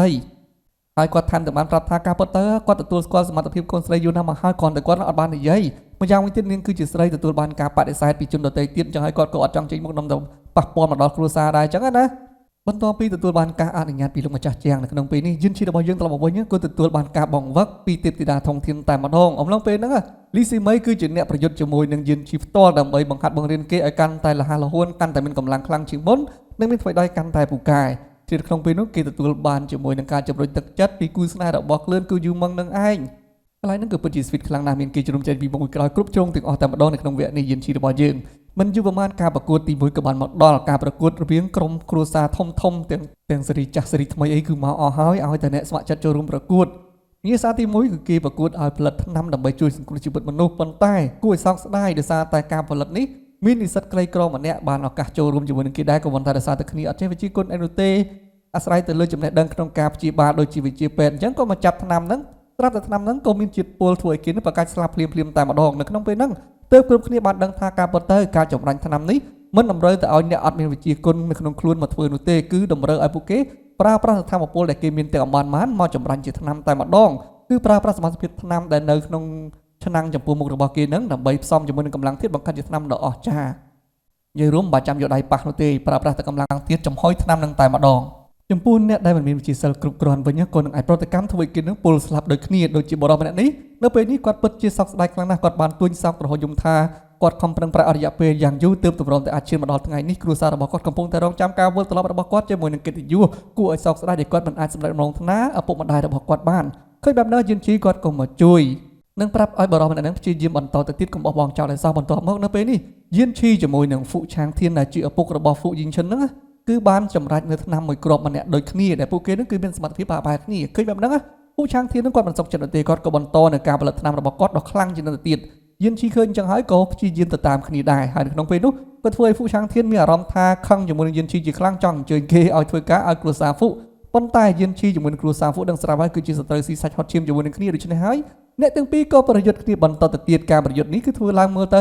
យិនជីហាក់ដូចជាមានកម្លាំងធាតុមិនគ្រប់គ្រាន់គណៈពេលដែលហ្វុឆាងធានដែលជាមេដឹកនាំគ្រួសារហ្វុវិញបានសម្រេចថ្នាំដ៏ខ្លាំងពូកែជាងយិនជីទៅហើយ នៅក្នុងពេលហ្នឹងយិនឈីរបស់យើងក៏ត្រូវបានទេពអប្សរថងធានចេញមកបញ្យល់តាមក្រោយដោយសារតែនាងជាពលឹងចឹងអត់មានបណ្ដាគេមើលឃើញនោះទេនាងបានបញ្ចូលថាមពលបន្ថែមទៀតទៅឲ្យយិនឈីធ្វើគេសម្រេចបានថ្នាំមួយគ្រាប់ដែលមានថាមពលខ្លាំងជាងហ្វូឆាងធានតែធ្វើគេមិនសុខចិត្តនោះទេក៏បានប្រើប្រាស់កម្លាំងរបស់ខ្លួនហ្នឹងបង្ខំបញ្ជារន្ទះឋានសួគ៌ដូចជាយិនឈីចឹងដើម្បីផលិតថ្នាំប៉ុន្តែជាចុងក្រោយដោយសារតែកម្លាំងមិនដល់ក៏ធ្វើគេប្រតិកម្មមានរបួសខ្លួនឯងទៅវិញនៅពេលនោះយិនឈីគាត់ក៏ចង់បង្ហាញថាសមត្ថភាពរបស់គាត់គឺមានលើសហ្នឹងចុះហើយគាត់ក៏បានប្រើប្រាស់នៅរន្ទះឋានសួគ៌មកផលិតបានថ្នាំមួយគ្រាប់ទៀតដែលកន្លែងត្រង់នេះបញ្ជាក់ថាយិនឈីគឺលើសគេលើឯងខ្ពស់មានសមត្ថភាពខ្លាំងក្លាជាងអ្នកដទៃទៀតក្នុងការប្រកួតភ្លាមនឹងដែរស្រាប់តែយិនជឺដែលជាអតីតគូរណ្ដឹងរបស់គេនោះក៏បានចេញមុខមកទម្លាក់កំហុសទៅឲ្យយិនឈីទៀតហើយថាយិនឈីនេះគឺជាមនុស្សអាក្រក់ព្យាយាមធ្វើបាបអ្នកប្រហ្វូមិនតែប៉ុណ្ណោះបៀតបៀនមកលើរាងកាយរបស់នាងហើយសំណាងល្អបានអ្នកប្រហ្វូជួយទង្វើដ៏អាក្រក់ជាច្រើនដែលយិនឈីបានធ្វើមិនស័ក្តិសមឲ្យគេជាប់ឈ្មោះនៅក្នុងការប្រកួតនឹងនោះទេនៅក្នុងពេលនោះយិនឈីចង់កៀងដោយសារតែមានមនុស្សស្រីមកទម្លាក់កំហុសគេដឹងធ្វើមិននោះទេក៏បញ្ញាទៅសុំយោបល់ពីទេពអប្សរថងធានទៀតហើយចំពេលដែលទេពអប្សរថងធានកំពុងតែចាក់វីដេអូសារឡើងវិញពីទំនាក់ទំនងស្នេហាដ៏ផ្អែមល្ហែមរបស់យិនជឺជាមួយនឹងហ្វូជីងជិនមិនបាច់ចាំចេះច្រើនទេយកខ្សែអាត់វីដេអូមួយហ្នឹងមកផ្សាយឲ្យគេបានឃើញតែម្ដងទៅនេះគឺជាការបកស្រាយដ៏បំផុតថាសម្ដីរបស់យិនជឺនឹងគឺជាការពិតឬមួយក៏ការកុហកឃើញវីដេអូមួយនេះហើយក៏ធ្វើឲ្យយិនជឺនឹងកៀងតែម្ដងមិនតែប៉ុណ្ណោះខ្មាស់គេលើសដើមនៅកន្លែងហ្នឹងបន្តទៀតមិនបានទេក៏សម្រេចចិត្តដើរចាក់ចេញទៅយិនឈីក៏ត្រូវបានគេប្រកាសថានៅពេលនេះអ្នកដែលជាប់ក្នុងការជំរុះជុំទី1គឺយិនឈីនឹងឯងការពិតទៅមូលហេតុដែលយិនជឺមកគឺដោយសារតែហ្វូឆាងធានបញ្ជាមកតែនៅក្នុងពេលនេះបន្ទាប់ពីបំរើកូនរួចហើយនាងមកបំរើឪពុកវិញម្ដងភ្លាមនោះស្រាប់តែមានបរិះរបស់មុខម្នាក់ទៀតដែលយើងមើលស្គាល់ថាគឺជាហ្វូជីងយិននឹងឯងប៉ុន្តែឪពុកមើលមិនដឹងនោះទេចុះក៏វាយទៅលើកូនប្រុសបានយកថ្នាំមួយគ្រាប់ពីស្ដេចបិសាចប្រគល់មកឲ្យហ្វូឆាងធានដើម្បីយកឈ្នះការប្រកួតតែដែលគេអត់ដឹងថានឹងគឺជាហ្វូជីងយិនជាកូនប្រុសនោះទេខណៈពេលយប់ឡើងនៅខាងយិនឈីនេះវិញស្រាប់តែលីស៊ឺមីក៏លួចចូលមកក្នុងបន្ទប់ដោយសារតែនាងត្រូវបានហ្វូជីងយិនយកផ្លាកបញ្ជារបស់ស្ដេចបិសាចមកបញ្ជានាងឲ្យដាក់ថ្នាំអំពុលទៅឲ្យយិនឈីហើយផ្លាកបញ្ជាមួយនោះគឺលីស៊ឺមីមិនអាចប្រកែកបាននោះទេដោយសារតែស្ដេចបិសាចគ្រប់គ្រងរាល់បិសាចទាំងអស់ហើយលីស៊ឺមីនោះក៏ជាវិញ្ញាណបិសាចមួយដែរដូច្នេះហើយនាងក៏ត្រូវបង្ខំចិត្តដាក់ថ្នាំអំពុលទៅលើរាងកាយរបស់យិនឈី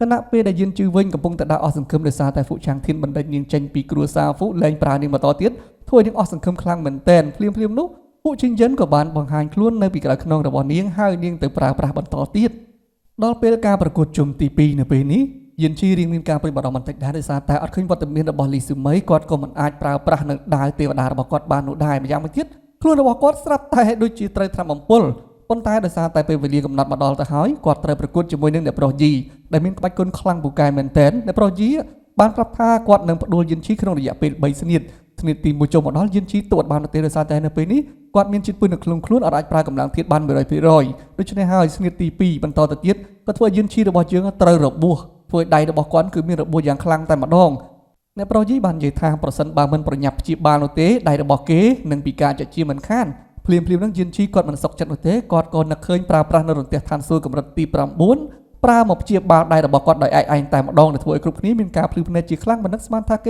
េអាចប្រើប្រាស់រន្ទះឋានសួគ៌បាននោះទេបន្ទាប់មកស្និតទី3អ្នកប្រុសយីគឺចង់ផ្ដួលយិនឈីតែម្ដងប៉ុន្តែយិនឈីបែរជាប្រើប្រាស់ធម៌ពលបញ្ច្រាស់ទេវតាដែលទេវអសរថងធានបានបង្រៀនវាយបកត្រឡប់ទៅលើអ្នកប្រុសយីវិញហើយក៏យកឈ្នះទៅលើការប្រកួតប៉ុន្តែយិនឈីបានបញ្យល់ទៅកាន់អ្នកប្រុសយីថាការសាកល្បងថ្មីដៃមិនចាំបាច់ប្រកាន់ស្លាប់រស់នោះទេដូច្នេះហើយពួកគេអាចរាប់អានគ្នាបានអ្នកប្រុសយីក៏ចាត់ទុកថានេះគឺជាការជំពាក់គុណទៅលើយិនឈីថ្ងៃមុខថ្ងៃក្រោយគាត់នឹងសងគុណគេវិញចូលមកដល់ការប្រកួតរបស់ហ្វូឆាងធានវិញមេដឹកនាំគ្រួសារហ្វូត្រូវប្រកួតជាមួយនឹងមេដឹកនាំគ្រួសារមួយទៀតដែលនៅក្នុងពេលហ្នឹងឃើញថាគេមានកម្លាំងខ្លាំងពូកែមែនទែនបុគ្គលម្នាក់ទៀតដែលជាសត្រូវរបស់គេមិនអាចប៉ះគេសូម្បីតែបន្តិចម្យ៉ាងមួយទៀតគេប្រើតែមួយស្រៀតនោះទេក៏អាចសម្លាប់ដៃគូប្រកួតរបស់គេបានបាត់ទៅហើយដែលធ្វើឲ្យយិនឈីមានអារម្មណ៍ថា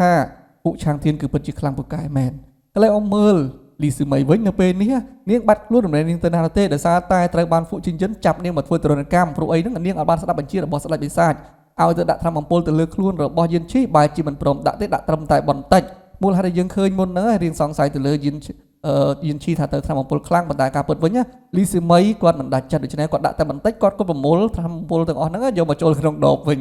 ពេលនេះលីស៊ឺមីខ្លួនឯងក៏រៀងអស់សង្ឃឹមដែរគិតថាធ្លាក់ចូលក្នុងកណ្ដាប់ដៃរបស់ហ្វូជីងយិនទៅហើយនោះនាងគ្មានឱកាសរួមបន្តទៀតនោះទេនាងគិតថានឹងបាត់បង់ជីវិតលែងបានជួបមុខរបស់យិនឈីបន្តទៀតតែភ្លាមនឹងយិនឈីក៏បានមកដល់ហើយក៏ជួយសង្គ្រោះនាងវាយនាងរំដោះធ្វើ ធ្វើឲ្យពួកជាយិនក៏បានរត់គេចខ្លួនប៉ុន្តែគេក៏បានត្រឡប់វិញវាយបកទៅលើយិនឈីវិញគឺលួចវាយប្រហារតែម្ដងដែលនៅក្នុងពេលហ្នឹងកម្លាំងធាតុរបស់គេខ្លាំងណាស់ដោយសារតែទទួលបានថាមពលពីស្ដេចបិសាចផងនោះប៉ុន្តែទោះបីយ៉ាងណាក៏ដោយយិនឈីគាត់នៅតែមិនព្រមបោះបង់ចោលគាត់នៅតែប្រយុទ្ធតតាំងជាមួយនឹងហ្វូឈីយិនដើម្បីទប់ទល់ការពារមិត្តភក្តិទាំងពីរនាក់របស់គាត់នៅខាងក្រោយខ្នងនឹងឯងដូច្នេះហើយទីបំផុតគាត់ក៏អាចទប់ទល់ជាមួយនឹងហ្វូឈីយិនបានដែលធ្វើឲ្យគេហ្នឹងក៏បានបាត់ខ្លួនតែម្ដងទៅ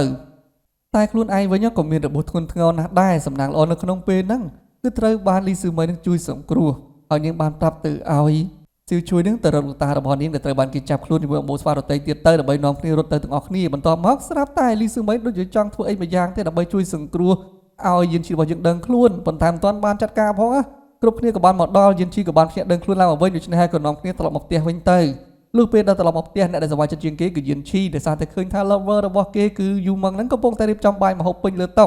អ្នកដែលសែតជាងគេគឺលីស៊ឺមីដែលសារតែខ្លួនលួចក្រាស់ទៅលើយិនឈីតែអត់ហ៊ានបង្ហាញនៅសកម្មភាពអីនោះទេបានត្រឹមតែញញឹមហើយទឹកភ្នែកស្រក់ម៉ាត់នៅក្នុងបេះដូងរបស់ខ្លួននឹងឯងប៉ុន្តែប៉ុណ្ណោះនៅពេលនេះយូម៉ឹងបាននិយាយថាឪពុករបស់នាងបានផ្ញើនៅកម្ពីក្បាច់គុណដើម្បីឲ្យយិនឈីហាត់ឲ្យរីកចម្រើនក្បាច់គុណកាន់តែខ្លាំងទៀតដោយសារតែលើបែបហ្នឹងហើយយូម៉ឹងគេកំពុងតែផ្អែមល្ហែមជាមួយនឹងយិនឈីលីស៊ឺមីមិនហ៊ាននៅបន្តទៀតនោះទេក៏បានចាក់ចេញទាំងមិនដាច់អាឡ័យអេដវីនក៏មិនដាច់អាឡ័យជាមួយនឹងលីស៊ឺមីដែរឥឡូវចូលមកដល់ការប្រកួតជុំទី3ដែលក្នុងពេលនេះយិនឈីរបស់យើងត្រូវជួបទប់ទល់ជាមួយនឹងហ្វូឆាងធានប៉ុន្តែមុននឹងប្រកួតហ្វូឆាងធានគេព្យាយាមប្រាប់ថាមជ្ឈតារបស់គេគឺចង់គ្រប់គ្រងពិភពគុណម្យ៉ាងវិញទៀតក្មេងដូចជាយិនឈីមិនអាចធ្វើជាដៃគូរបស់គាត់បាននោះទេមុននឹងការប្រកួតគាត់ក៏ផឹកថ្នាំបិសាចដែលហ្វូឈីយិនបានប្រកួតឲ្យគាត់កាលពីម្សិលមិញថែមទៀតផងទើបនៅក្នុងពេលហ្នឹងឃើញថាកម្លាំងធាតុរបស់គេគឺខ្លាំងមែនទែនយិនឈីរបស់យើងព្យាយាមប្រោតរន្ទះឋានសួគ៌ដើម្បីវាយយកឈ្នះទៅលើហ្វូឆាងធានហើយនៅក្នុងពេលហ្នឹងឃើញថាហ្វូឆាងធានពិតជាមិនអាចទប់ទល់បានមែនជាមួយនឹងរន្ទះឋានសួគ៌មួយដាវហ្នឹងគាត់មិនសុខចិត្តនោះទេគាត់ក៏ចង់ប្រើប្រាស់ថាមពលទាំងអស់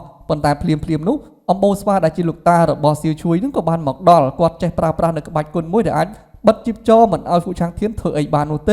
េនៅក្នុងពេលហ្នឹងគាត់បានរៀបរាប់អំពីទង្វើដ៏អាក្រក់របស់គ្រួសារតកូលហ្វូដែលថាសម្លាប់អំបូស្វាទាំងអស់យកថ្នាំនេះចម្រាញ់យកពលឹងរបស់គេមកធ្វើជាថ្នាំដើម្បីចម្រើនកម្លាំងធាតុខ្លួនឯងអញ្ចឹងណាដែលធ្វើឲ្យគ្រួសារតកូលហ្វូអត់បងមុតមាត់លែងមានអ្នកគ្រប់គ្រងបន្តទៅទៀតចំណែកឯយិនឈីរបស់យើងក៏ឈ្នះអូតូម៉ាទិកតែម្ដងនៅក្នុងពេលនេះគេអាចដឹកនាំពិភពគុណបានហើយបំណងរបស់យិនឈីគឺនឹងដឹកនាំអ្នកក្លាហានទាំងអស់ដើម្បីទៅបង្ក្រាបស្ដេចបិសាចថែរក្សាពិភពគុណឲ្យមានសណ្ដាប់ធ្នាប់មានសន្តិភាពអញ្ចឹងណាហើយបន្តមកទៀតគេត្រូវជួយសង្គ្រោះវិញ្ញាណម្ដាយរបស់គេជាមុនសិនដោយនៅក្នុងពេលហ្នឹងលោកម្ចាស់ជាងបានបរគល់នៅគុជដែលជាវត្ថុទឹកប្រចាំគ្រួសាររបស់គាត់ធ្វើឲ្យយានជិះរបស់យើងគឺអាចហៅពលឹងម្ដាយរបស់ខ្លួនត្រឡប់មកវិញបានហើយនៅក្នុងពេលនេះស្រាប់តែយានជិះដែលជាអតីតគូរណ្ដឹងហ្នឹង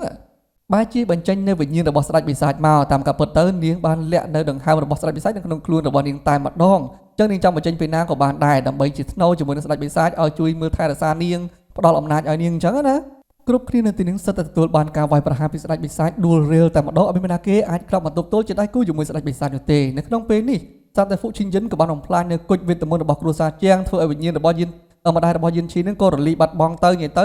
ម្ដាយរបស់យិនឈីគឺវេទនាកម្មក្រាស់តែម្ដងហើយម្ដងទៀតត្រូវបានគេចាប់ចុះចាប់ឡើងឥឡូវនេះរំលីបលឹងបាត់ទៅទៀតហើយចំណែកឯយិនឈីវិញក៏ត្រូវបានស្ដេចបិសាចវាយឲ្យមានរបួសយ៉ាងធ្ងន់ធ្ងរវិសទៅនឹងយកជីវិតរបស់គេបាត់ទៅហើយថងធានក៏មកជួយសង្គ្រោះទាន់ពេលវេលាហើយនៅក្នុងពេលនេះថងធានបានប្រាប់ទៅកាន់យិនឈីឲ្យមើលអំពីក្បាច់គុណរបស់នាងទៅមើលឲ្យបានច្បាស់ដើម្បីហាត់ទុកប្រើប្រាស់នៅថ្ងៃក្រោយក៏ប៉ុន្តែស្ដេចបិសាចបានខ្លាចជាមួយថងធានទេដោយសារតែដឹងយ៉ាងច្បាស់ថាថងធានមកអត់មានខ្លួនប្រាណមកតែពលឹងអញ្ចឹងមិនអាចជាដៃគូរបស់គាត់នោះទេដូចជាការស្មានរបស់ស្ដេចបិសាចអញ្ចឹងបន្ទាប់ពីជួយសង្គ្រោះជនទាំង3នាក់នោះបានហើយថងធានមានរបួសជាធ្ងន់គឺមិនអាចរស់រានបន្តទៀតបាននោះទេនាងនឹងត្រូវរលីពលឹងប៉ុន្តែនាងពិតជាសប្បាយចិត្តខ្លាំងណាស់ដែលអាចរកសិស្សដែលល្អដូចជាយិនឈីបានក្នុងអំឡុងពេលជាច្រើនរយឆ្នាំមកនេះនាងពិតជាមិនដឹងថាទៅរកសិស្សឯណាដែលមានសមត្ថភាពខ្លាំងប្រកែកដូចជាយិនឈីនោះទេបន្ទាប់ពីនិយាយផ្ដាំផ្ដាយរួចហើយនាងក៏រលីប្រលឹងបាត់តែម្ដងទៅបន្សល់ទុកត្រឹមតែនារី2នាក់កំពុងតែសោយសោកនៅជាមួយនឹងយិនឈីនឹងឯងខណៈពេលស្ដេចបិសាចវិញនៅក្នុងពេលនេះបានគ្រប់គ្រងពិភពគុណមួយទាំងមូលទៅហើយដែលថាបកត្រឹមត្រូវណាគោរពដើរតាមបិសាចគឺរស់ចំណែកឯអ្នកដែលប្រឆាំងគឺត្រូវតែស្លាប់ពួកឈីយិនក៏ទទួលបានថោពលពីស្ដេចបិសាចបន្ថែមទៀតខណៈពេលដែលមហាគ្រួសារនៅក្នុងពិភពគុណទាំង4នេះក៏ត្រូវបានគេចាប់ខ្លួនហើយស្ដេចបិសាចកំពុងតែសួរថានរណាគេព្រមចោះចូលដែរឬមួយក៏អត់នៅក្នុងពេលហ្នឹងហ្វូឆាងធានគាត់មិនព្រមចោះញោមជាមួយនឹងបិសាចនោះទេដែលស្ដេចបិសាចក៏បានបញ្ជាឲ្យហ្វូឈីយិនដែលជាកូនប្រុសសម្លាប់ឪពុកចោលតែម្ដងទៅនៅក្នុងពេលហ្នឹងអ្នកដទៃទៀតក៏សិតតែមិនព្រមចោះញោមជាមួយនឹងស្ដេចបិសាចលើកលែងតែលោកម្ចាស់ជាងតែម្នាក់គត់ដែលគាត់នឹងសុកចិត្តដើរតាមស្ដេចបិសាចទៅគេទុកជីវិតឲ្យក៏លេមកមើលយិនជឺវិញគឺជាអតីតស្រីរបស់ហ្វូឈីយិនហ្នឹងណាឥឡូវហ្នឹង ខ្លាចទៅជាមនុស្សស្រីរបស់ស្ដេចបិសាចវិញនាងបានមកលុតជង្គង់សូមវល់ស្ដេចបិសាចឲ្យផ្ដល់ធម៌ពលឲ្យនាងដើម្បីការពារខ្លួនផងស្ដេចបិសាចក៏បានបញ្ចូលធម៌ពលទៅក្នុងខ្លួនរបស់យិនជឿឲ្យមានសមត្ថភាពពូកែស្មើជាមួយនឹងហ្វូជីងយិនដែលធ្វើគេលួចចំណែនដែរប៉ុន្តែមិនហ៊ានបញ្ចេញប្រតិកម្មនៅចំពោះមុខស្ដេចបិសាចនោះទេហើយពួកគេបានប្រើហ្វូជីងយិនជាមួយនឹងយិនជឿឲ្យតាមចាត់ការយិនឈីបន្តទៀតគណៈពេលដែលយិនឈីវិញនៅពេលនេះអស់សង្ឃឹមខ្លាំងណាស់អមោស្វាដែលជាគ្រូពេទ្យវិញគាត់បានប្រាប់ថាគាត់មានមធ្យោបាយដើម្បីជួយឲ្យយិនឈីនឹងមានក្បាច់គុណឡើងវិញទេព្រោះនៅពេលនេះគេមានរបួសធ្ងន់ធ្ងរពេកវិជាគុណមិនអាចប្រើបានដោយការពីមុនឡើយប៉ុន្តែសៀវជួយគាត់ដឹងថាមានតែដួងព្រលឹងរបស់នាងទេទើបអាចធ្វើឲ្យយិនឈីមានថាពលឡើងវិញបានដោយសារតែដួងព្រលឹងរបស់នាងគឺជាដួងព្រលឹងប្រចាំនៅវិមានស្វាអមោស្វារបស់នាងគឺជាពនាងអញ្ចឹងណាលីស៊ឺម៉ៃនឹងក៏ព្យាយាមមកដាស់តឿនរំលឹកដើម្បីឲ្យយិនឈីមានទឹកចិត្តឡើងវិញប៉ុន្តែយិនឈីគាត់នៅតែអត់មានអារម្មណ៍ក្នុងការប្រកួតឬក៏តស៊ូបន្តទៀតទេដោយសារតែអ្នកគ្រូរបស់ខ្លួនដែលជាទិអសរថងទៀនតែងតែផ្ដល់ឱវាទមកឲ្យគាត់ជារឿងរាល់ដងហ្នឹងបាត់បង់ជីវិតបាត់ទៅហើយហ្នឹងគាត់មានសង្ឃឹមអីទៅឈ្នះគេទៀតស្រាប់តែរំពេចនឹងក៏លើសំឡេងរបស់ហ្វូជីងយិនស្រែកហៅថានៅពេលនេះសៀវជួយនៅក្នុងដៃរបស់គេហើយអញ្ចឹងហើយក៏បញ្ជាឲ្យយិនឈីធ្វើតាមសម្ដីរបស់គេដោយលុតជង្គង់នៅលើបន្លាលួសមិនអញ្ចឹងទេគេនឹងសម្លាប់សៀវជួយបានត្រឹមតែស្រែកត្រហោយមប្រាប់ឲ្យរបងជៀនឈីរបស់ខ្លួនកុំលុតជង្គង់បែបអញ្ចឹងប្រយ័ត្នពីការជើងប៉ុន្តែលុតជង្គង់ហើយហ្នឹងក៏គេនៅវាយពីខាងក្រោយខ្នងទៀតពេលហ្នឹងសៀវជួយស្រែកត្រហោយមជាខ្លាំងអាណិតរបងជៀនឈីរបស់គេលុតជង្គង់បណ្ដាវាយបណ្ដាវាមកបណ្ដាហើយចំណែកហ្វូជីងយិនវិញក៏ទះគេមកដៃប្លង់ទៅខាងក្រោយវិញហើយឲ្យដើរមកម្ដងទៀតដែលក្នុងពេលហ្នឹងស្រាប់តែយូម៉ឹងក៏មកដល់ជួយរំដោះសៀវជួយបានសម្រេចនឹងបានស្ដីបន្ទោសថាឃើញអត់បើបងកាលពេលណាដូចជាសម្រាប់ខ្លួនកាលហ្នឹងអ្នកដទៃនៅក្បែរខ្លួនរបស់លោកក៏ស្លាប់ដូចគ្នាអញ្ចឹងត្រូវតែតស៊ូរឿងមកបន្តទៅមុខទៀតបន្ទាប់មកនាងក៏ត្រូវបានហ្វូជីងយិនវាយប៉ុន្តែឪពុកឃើញបែបហ្នឹងក៏មករងជំនួសកូនហើយនៅក្នុងពេលនេះមើលទៅលោកម្ចាស់ជាងដូចជាគ្មានគីឡូជាមួយហ្វូជីងយិនទេត្រូវបានហ្វូជីងយិនហ្នឹងសម្លាប់ចោលនៅចំពោះមុខរបស់យូម៉ឹងតែម្ដងតោះតែឃើញថាមានមនុស្សស្លាប់ដើម្បីតែគេអញ្ចឹងទើបនៅពេលនេះយិនឈីរបស់យើងគាត់ក៏បដិញ្ញាចិត្តថាទៅតស៊ូទៅមុខទៀតគេបានហៅរន្ទះឋានសួគ៌កម្រិតទី9ទប់ទល់ជាមួយនឹងហ្វូជីងយិននៅពេលហ្នឹងស្រាប់តែយិនជឺក៏លេចមុខមកពីខាងក្រោយលុយវាយឆ្មក់ទៅលើយិនឈីចំណែកសៀវជួយក៏ចេញមករងជំនួសវិញម្ដងធ្វើឲ្យនេះមានរបួសយ៉ាងខ្លាំងចំណែកអាយូម៉ឹងវិញគឺជាអ្នកទប់ទល់ស្ថានភាពបណ្ដោះអាសន្នសៀវជួយបាននិយាយប្រាប់ទៅកាន់យិនឈីថានៅពេលនេះនឹងមានរបួសធ្ងន់ធ្ងរខ្លាំងណាស់អញ្ចឹងហើយគង់តែនឹងស្លាប់ដដែលសូមអនុញ្ញាតឲ្យនាងយកជីវិតដែលនៅសេសសល់ធ្វើឲ្យមានតម្លៃជាមួយនឹងយិនឈីបន្តិចទៅគឺនាងរំលាយពលឹងខ្លួនឯងសូនធ្វើជាថ្នាំដើម្បីជួយឲ្យយិនឈីរបស់យើងមានធម៌ពលកាន់តែខ្លាំងជាងពីមុនទៅទៀតនៅពេលនេះយិនឈីគាត់កាន់តែឈឺចុកចាប់ដោយសារតែបាត់បង់មនុស្សស្រីម្នាក់ទៀតដែលយកចិត្តទុកដាក់ចំពោះគាត់ដូច្នេះហើយគាត់ក៏វាយទៅលើបិសាចទាំងពីរហើយបន្ទាប់មកក៏យកដាវរបស់គាត់ហ្នឹងដែលអាចប្រើប្រាស់ពលឹងលីស៊ូម៉ៃហ្នឹងមកជួយជប់ទល់ផងដែរហ្នឹងគឺអាចយកឈ្នះទៅលើពួកគេបានតែម្ដងដែលក្នុងពេលហ្នឹងដំបូងឡើយក៏ពិបាកក្នុងការទប់ទល់ជាមួយបិសាចទាំងពីរដែរប៉ុន្តែដោយសារតែលីស៊ូម៉ៃចេញមកជួយដែរនោះអញ្ចឹងហើយពួកគេមកខាងម្នាក់ក៏អាចចាត់ការបានខណៈពេលនោះផងដែរឃើញថាស្ថានភាពមិនសូវស្រួលយិនជឺដែលជាអតីតគូដណ្ដឹងរបស់យិនឈីក៏រត់ចែកជើងគ្នាចោលហ្វូជីងយិនទៅរកស្ដេចវិសាចវិញបាត់ទៅខណៈពេលហ្វូជីងយិនវិញក៏ត្រូវបានយិនឈីរបស់យើងសម្លាប់ចោលហើយម្ដងនេះអត់ដឹកទៀតទេបន្ទាប់មកយិនឈីជាមួយនឹងយូម៉ឹងជាមួយនឹងលីស៊ូម៉ៃក៏នាំគ្នាទៅរកស្ដេចវិសាចដើម្បីជំរះបញ្ជីហើយនៅក្នុងពេលនោះស្ដេចវិសាចអត់មានព្រឺជាមួយយិនឈីទេ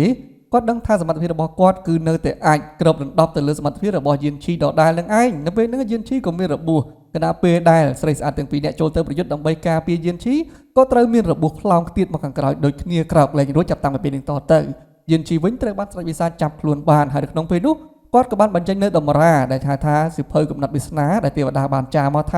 ាបណ្ដោះដំណាក់កាលនឹងស្ដេចវិសាចត្រូវតែគ្រប់គ្រងពិភពគុណហើ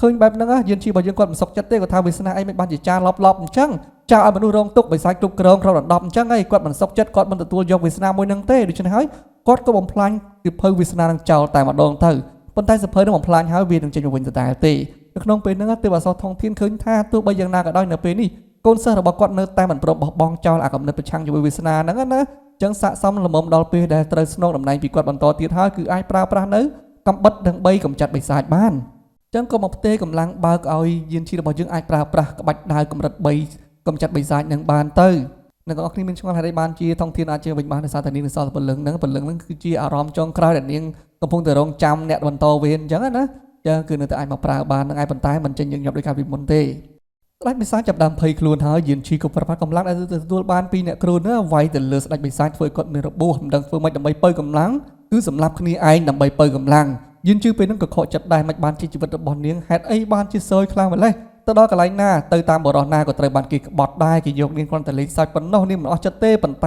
ែត្រូវបានស្ដេចបិសាចសម្លាប់ចោលបាត់ទៅហើយដែលក្នុងពេលហ្នឹង ស្ដេចបិសាចមានអំណងចង់ស្រូបយកធម្មពលពីយូម៉ងជាមួយនឹងលីស៊ឺមីបន្តទៀតដើម្បីជំនួយកម្លាំងខ្លួនឯងតែត្រូវបានយានឈីរបស់យើងវាយរហូតដល់គេក៏រលីបលឹងចាត់ចាយស្លាប់បាត់បង់ជីវិតបាត់ទៅបន្ទាប់ពីគ្រប់យ៉ាងបានចប់សពគ្រប់អស់ហើយនៅក្នុងពេលនេះពន្លឺនៃឋានទេវតាបើយើងនិយាយសួរស្ដាប់អាចថាជាប្រអិនអញ្ចឹងណាគាត់ចេញមកផ្ដល់ជាមួយនឹងពន្លឺនិងសម្លេងប្រាប់ទៅកាន់យានឈីថានៅទីបំផុតយានឈីអាចធ្វើបានជាមួយនឹងការរំពឹងទុករបស់ទេវអប្សរធំធានហើយការពុតទៅគាត់បានភ្នាល់គ្នាជាមួយនឹងទេវអប្សរធំធានប្រអិនភ្នាល់គ្នាគាត់បាននិយាយថាគាត់មិនជឿជាក់ទៅលើយានឈីនោះទេប៉ុន្តែទេពអប្សរធំធានថាយានឈីប្រកាសជាអាចធ្វើបានគឺប្រកាសជាអាចប្រឆាំងជាមួយនឹងព្រំលិខិតប្រឆាំងជាមួយវាសនាបានជាមិនខានទៅនៅក្នុងពេលនេះ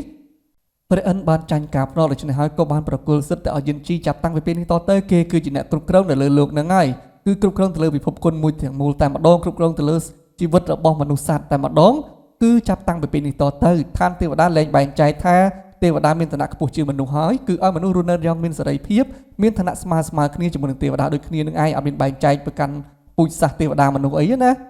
ហើយយានឈីនឹងក្លាយទៅជាកំពូលមនុស្សថែរក្សាសុវត្ថិភាពទៅឲ្យមនុស្សទាំងអស់នៅក្នុងពិភពគុណឬមួយក៏ពិភពលោក The World ហ្នឹងទៅប៉ុន្តែយានឈីវិញគាត់ក៏នឹកអាឡោះអាល័យទៅដល់មនុស្សដែលអត់ដឹងអីបានស្លាប់ជាពិសេសមិត្តភ័ក្តិរបស់គាត់នោះហើយគាត់ទៅសោយសុខតែម្នាក់ឯងជុំមិត្តភ័ក្តិរបស់គាត់យ៉ាងម៉េចអាចរស់រានមានជីវិតវិញដែរឬមួយក៏អត់ព្រះអិនបាននិយាយថាមិនអាចទេរឿងអ្វីដែលបានកើតឡើងទៅហើយនោះគឺមិនអាចឲ្យវាត្រឡប់ក្រោយវិញបានទេជាពិសេសជីវិតមនុស្សដែលបានស្លាប់បាត់បង់ជីវិតបាត់ទៅហើយមិនអាចជួយរស់ឡើងវិញបាននោះទេវាប្រឆាំងជាមួយនឹងព្រំលិខិតគាត់មិនធ្វើជាដាច់ខាតតែលើកលែងតែមានអ្នកណាមួយដែលមានគុណសម្បត្តិធំដុំស័ក្តិសមហើយថ្លឹងថ្លែងទៅគឺស្មើជាមួយនឹងអ្វីដែលគេចង់សម្រេចដូចជាចង់ឲ្យអ្នកណាម្នាក់រស់ឡើងវិញអញ្ចឹងណាដូចជាយានឈីជាដើមដែលបានការពារឋានមនុស្សផុតពីការទន្ទ្រានប្រឆាំងជាមួយវាសនាចាត់ការស្ដេចបិសាចជាដើមហ្នឹងទើបអាចយកគេមកបដូរជាមួយនឹងមនុស្សទាំងអស់ដែលបានបាត់បង់ទៅបាននៅពេលហ្នឹងយានឈីមានអារម្មណ៍ថាបានគេសុខចិត្តបើសិនជាអាចភ្នាល់អាចដូរយកអ្នកដែលអត់ដឹងអីស្លាប់ដោយសារស្ដេចបិសាចសម្លាប់នឹងជាពិសេសមិត្តភ័ក្តិរបស់គេឲ្យមកវិញបាននោះហើយរស់នៅដោយមានសេចក្តីសុខសប្បាយតទៅនឹងគេសុខចិត្តប៉ុន្តែនៅក្នុងពេលហ្នឹងព្រះអិនបានបញ្ជាក់ថាអញ្ចឹងមិនមែនត្រឹមតែជាការស្លាប់របស់យានឈីយកទៅបដូរទេប៉ុន្តែយានឈីនឹងរលីបលឹងលែងចាប់ចិត្តបន្តទៀតហើយគ្រប់គ្នាដែលបានស្គាល់យានឈីទាំងអស់គឺអត់បានដឹងលែងចងចាំឈ្មោះរបស់យានឈីហើយក៏អត់បានដឹងថាយានឈីសុខចិត្តលះបង់ជីវិតរបស់ខ្លួនដើម្បីឲ្យពួកគេជាធ្នូរស់ឡើងវិញបែបហ្នឹងដែរតើបើដឹងអញ្ចឹងហើយយានឈីនៅសុខចិត្តដែរឬមួយក៏អត់យានឈីគាត់ថាគាត់នៅតែទទួលយកនឹងឯងគាត់សុខចិត្តយកជីវិតរបស់គាត់ទៅបដូរជាមួយនឹងជនទាំងអស់ដែលបានស្លាប់ដោយសារតែការសម្លាប់របស់ស្ដេចបិសាចមុនហ្នឹងសូមត្រឹមតែព្រះអិនគង់បត់ពាក្យសន្យាហើយជួយឲ្យអ្នកទាំងអស់នោះរស់ឡើងវិញហើយគឺរស់នៅដោយសុខសប្បាយផងចំណែកអាយុម៉ងជាមួយនឹងលីស៊ូមីវិញក៏ព្យាយាមស្រែកប្រាប់ទៅកាន់យានឈីថាកុំទៅស្លាប់អីទៅស្លាប់បែបហ្នឹងមិនបានទេកុំទៅអីសោះប៉ុន្តែយានឈីគាត់បានសម្រេចចិត្តរៀបរាប់អស់ហើយដើម្បីជួយសង្គ្រោះជីវិតដែលបានស្លាប់ដោយសារតែគាត់ដោយសារតែស្ដេចបិសាចមុនហ្នឹងគាត់សុខចិត្តលះបង់ខ្លួនឯងតែនៅក្នុងពេលនេះបន្សល់ទុកត្រឹមតែកណ្មុំទាំងពីររស់នៅជាមួយនឹងការឈឺចាប់ខណៈពេលនេះសាច់រឿងបានកាត់មកដល់នៅពេលយានឈីបានភ្ជាប់ដឹងខ្លួនឡើងវិញគាត់ស្ទើរតែមិនជឿព្រោះមុនហ្នឹងព្រះអិនបានប្រាប់ថាគាត់ស្លាប់ហើយរលីបលឹងមិនអាចចាប់ជាតិបានឥឡូវមិនបានគាត់នៅរស់ប៉ុន្តែប៉ុណ្ណោះគាត់បានជួបជាមួយនឹងម្ដាយគ្រាន់តែនៅពេលនេះម្ដាយរបស់គាត់អត់ចងចាំគាត់នោះទេមិនដឹងថាគាត់ជានរណាទេគាត់តែឃើញសន្លប់នៅខាងមុខផ្លូវហ្នឹងក៏យកមកសម្រាប់ក្នុងផ្ទះតែម្ដងទៅអញ្ចឹងនៅក្នុងពេលនេះគាត់ប្រាប់ថាដឹងខ្លួនហើយហ្នឹងក៏បញ្ញាប់ត្រឡប់ទៅផ្ទះវិញទៅកុំឲ្យគ្រួសាររកនៅពេលនោះយានឈីព្យាយាមហៅគាត់ថាម៉ែប៉ុន្តែស្រាប់តែឃើញក្មេងស្រីម្នាក់ម្ដាយរបស់គេបានប្រាប់ថានេះគឺជាកូនស្រីរបស់គាត់តែមួយគត់មានឈ្មោះថាយានលីងបន្ទាប់មកក៏ឲ្យយានឈីចាក់ចេញទៅនៅពេលនោះយានឈីរបស់យើងក៏ចាក់ចេញទាំងញញឹមដោយសារតែឃើញម្ដាយរបស់គាត់រស់នៅយ៉ាងសុខសប្បាយបាត់ទៅហើយតែខ្លួនឯងវិញមិនដឹងថាត្រូវទៅទីណាបន្តទៀតនោះទេកំពុងតែឈរសេតអស់សង្ឃឹមស្រាប់តែឮសលេងកមុំទាំង3ស្រែកហៅគាត់យានឈីចង់ទៅណាហ្នឹងមិនក៏មិននាំពួកយើងទៅជាមួយផងយូនម៉ងក៏ប្រាប់ថាការពុតទៅមុនហ្នឹងនៅពេលដែលយានឈីបានរលីបលឹងហ្នឹងពួកនាងក៏បានសាងគុណសម្បត្តិព្យាយាមធ្វើការងារទាំងអស់ជួយដល់ឋានទេវតាហើយក៏សុំឲ្យព្រះអិនហ្នឹងទី1គឺសុំកុំឲ្យពួកនាងភ្លេចយានឈីទី2ទៀតសុំឲ្យយានឈីអាចរស់ឡើងមកវិញទី3គឺនាងនឹងរងចាំយានឈីពួកនាងនឹងរងចាំយានឈីមកជួបនៅជួបជុំគ្នាអូញាក់សាច់ទើបនៅក្នុងពេលនេះសាច់រឿងបានបញ្ចប់ដោយស្ថាពរជាមួយនឹងស្នាមញញឹមរបស់យានឈីដែលត្រូវទៅរស់នៅបន្តទៀតជាមួយនឹងក្រមុំដ៏ស្រស់ស្អាតទាំង3នេះដែលធ្វើឲ្យមានចំណែនខ្លាំងមែនទែនហើយគ្នាយើងចំណែនយានឈីដែរឬមួយក៏អត់ណោះមិនធម្មតាទេអាចរស់នៅជាមួយក្រមុំទាំង3បានតោះឥឡូវហ្នឹងអរគុណច្រើនសម្រាប់ការចំណាយពេលវេលាតាមដានការសង្ខេបរបស់ admin ហើយកុំភ្លេចណាបើសិនជាចូលចិត្តវីដេអូមួយហ្នឹងកុំភ្លេចជួយចុច subscribe ជូន admin ម្នាក់មួយផងអរគុណច្រើនដែលបានមកតែងតែគាំទ្រជូន STV Cambodia កន្លងមកជួបគ្នាជាមួយនឹងរឿងក្រោយៗទៀតណាទាំងអស់គ្នាបាយបាយ